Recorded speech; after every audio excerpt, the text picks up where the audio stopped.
Unapologetic Sanatani Hindu అని చెప్పుకుంటూ ఆంధ్రప్రదేశ్లో ఒక సెన్సేషనల్గా మారినటువంటి ఒక వ్యక్తి ప్రస్తుతం మన ప్రజానాయకుడు, మన నేలుతున్నటువంటి వ్యక్తి.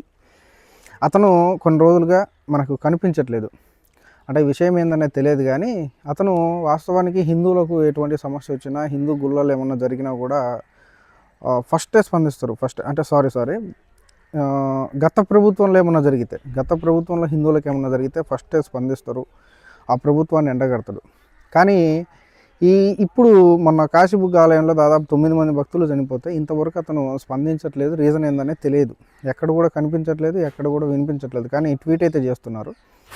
అంటే ఆ అన్అపాలజెటిక్ సనాతన హిందూ అనేది ఇప్పుడు కూడా ఉంటే ఎందుకని గత ప్రభుత్వంలో స్పందించినట్టు ఇప్పుడు స్పందించట్లేదనే ఒక డౌట్ ఆంధ్రప్రదేశ్ ప్రజల్లో ఉంది. కాబట్టి ఎవరికైనా కూడా అన్అపాలజెటిక్ సనాతన హిందూ గారు, మన ప్రజానాయకుడు ఎక్కడైనా కనిపిస్తే చెప్పండి, ఇలా 9 మంది చనిపోయారు, ఇలా జరిగిందని చెప్తే అప్పుడైనా ఏమన్నా స్పందిస్తారేమో, దానికి ఏమన్నా సమాధానం చెప్తారేమో చూద్దాం.